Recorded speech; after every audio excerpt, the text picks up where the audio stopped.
what a beautiful day. I should go for a run. Maybe listen to some music, okay?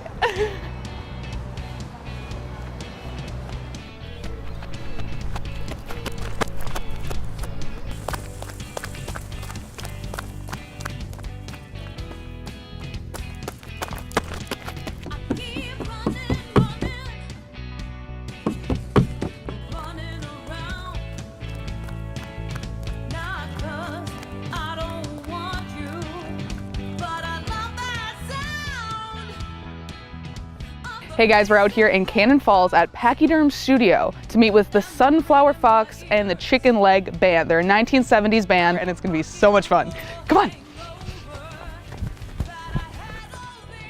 Hey guys, welcome to my new house. I wish it was my house, but it's not. How cool is this place, you guys? So it's not the actual studio, it's the place right next to the studio. They have a bunch of bedrooms here. They've got a full service kitchen. They've got the coolest living room space I've ever seen.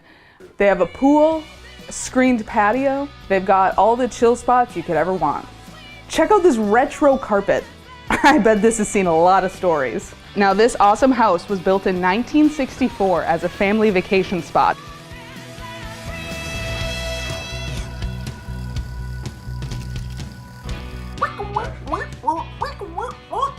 Oh, hey!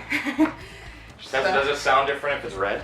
Ooh, let's try it out. The ultimate chill space. I could not imagine a more relaxing place to be. You can hear, I think, just the rustling of the leaves, the slight fall of the Cannon Falls. What more could you need?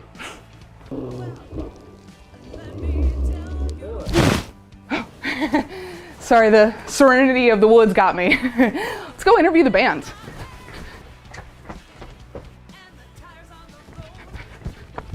They even have free snacks. Don't? Okay. It's for the animals. Come on. Wait, I think I hear them right now. Let's go look.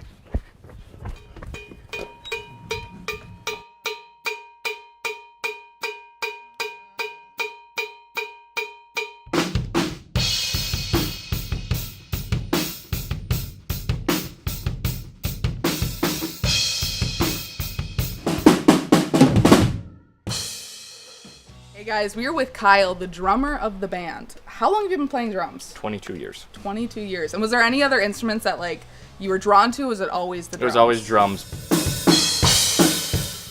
What's it like being here at Pachyderm? Oh, I love this studio. I love the house. I love that it's in the middle of Minnesota woods. I love the studio. Most studios, they like have 0 windows because they're not conducive to recording, but like this one has a giant window so you can see that you're in the middle of nowhere while you're playing. Whoa, they got carpet on the walls. How am I supposed to know where to stand? Come on, let's go meet the members. All right, guys, thank you so much for joining me. First of all, what is everyone's names and what do you do in the band? Mike Schmidt, lead guitar. Katie Hart, I sing. James Gross, guitar. Alberg, keyboards. Craig Hollitz, and I play bass. When did you guys start playing your instruments and what inspired you?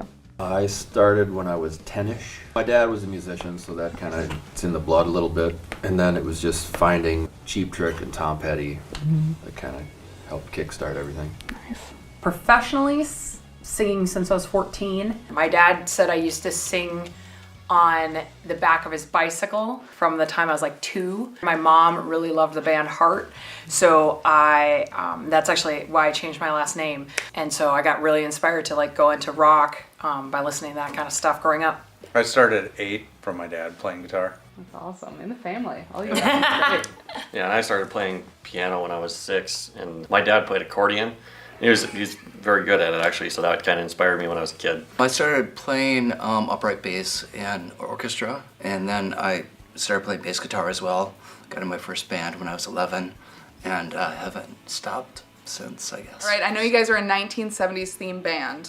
What is your favorite thing about the 1970s? Rock and roll was perfected somewhere in the 70s, they say, and I believe that very much. The rawness of it all, like they let the songs breathe. Everything wasn't so perfect. They didn't have to auto-tune everything. Everybody was just that talented. Ooh, let me get back, let me get back, let me get back. Baby, And right now, everything is so perfect. If you look, there was a stream of filters to make your pictures look perfect, and auto-tune to make you sound perfect, and that's not where none of us are perfect. That's the fun thing with coming to these studios and finding them around the country. We're all kind of history nuts, so we like to hear all the stuff that's happened in these places and talk to the engineers, and for us, half of the fun is the downtime where they just tell us all the greats that have been here. Like Nirvana recorded here, live recorded here, the Jayhawks were here, Babes in Toyland. Like, that's insane. What's your favorite part about playing here in Pachyderm Studio? The shag carpet. Everywhere. They got like good good shag carpet. Yeah. But on a more serious note, like that, the phones don't work here. So you can't work. Right. And a lot of us have other things we have to do too to make it so we can do these things, and I can't check in until I drive somewhere where it works. It's also working with engineers that know their room, and things just sound good here because they know their equipment, they know their room.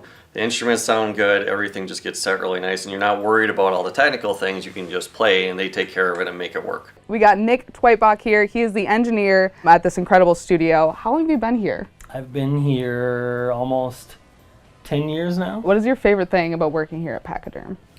Probably just seeing people get excited and smile and get their minds blown by just, everyone coming together and playing music together. So you're the sound engineer, but what does that entail? It entails a lot of different things. Like today was bringing microphones out of the mic locker, plugging them in, routing them through out there in the studio and into the board, and then out of the board into the computer here. And then after that, I'm here and making it sound good inside the studio.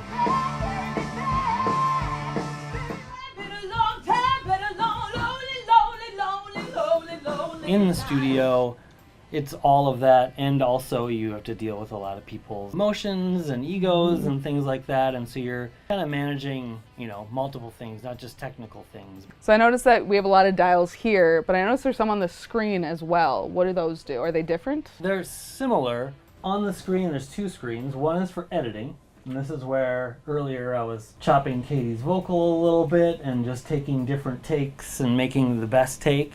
And then there's another window where these are levels, and so making the bass louder, or the guitars louder, or the vocals louder, and things like that. Nice. And it's very similar to what you see here. Can you tell us about these fun little knickknacks? Well, over the years, people have just kind of left stuff in the studio, and then people have started to add over the years. So it's just like totems that people leave behind. That's so fun. Do you have any advice for any kids that want to form a band or want to get into music or possibly into sound engineering? Just practice, repetition, put in your time. You get better at something by just putting more time into it. Don't get upset if people decide that it's not for them and you have to try out other members. Bands go through changes all the time. So you're like, oh, I'm going to form a band with my best friends. It's okay if they don't stick around and you got to go with new people. It's okay. There's nothing wrong with that. Yeah, mine would be just practice every day, even if it's 10 minutes or 5 minutes. Just do it every day and make it part of your life. Try to stay off of social media and this kind of instant gratification that's happening right now, because I had a lot of singers that think all of this kind of happens overnight, and it super does not. I mean, look at all of us. We're talking about starting at very young ages and working at this for years and years and years. And then make sure to keep it fun. Yeah. Sometimes if it gets forced upon a kid, they'll lose interest. When I teach piano, a lot of times we use songs from TikTok, songs from video games. Video games are really good. They've got some beautiful piano pieces, to keep people engaged. Because otherwise, yeah, you're right. They'll never practice. Right. They'll never It's do boring. it. Yeah, it's boring. I don't want to play Polly Wolly Doodle. Do you? I mean, it sounds really fun with a name like that. No, that's really great advice. That's really good. Yeah. Especially social media. I feel like it's a game of comparisons. We didn't have to deal with social media growing up, and now it's just everyone wants to compare themselves. They think there's only one track to get it, and there's a million ways to succeed. And whatever your dream of success is, it's all different. For us, being in a 70s band, working with amazing producers and working in this kind of space, that's success. What an awesome day we had at Pachyderm Studio. We hope to see them again in Star Studios soon, but until then, we'll check you later. Better start running, long way back.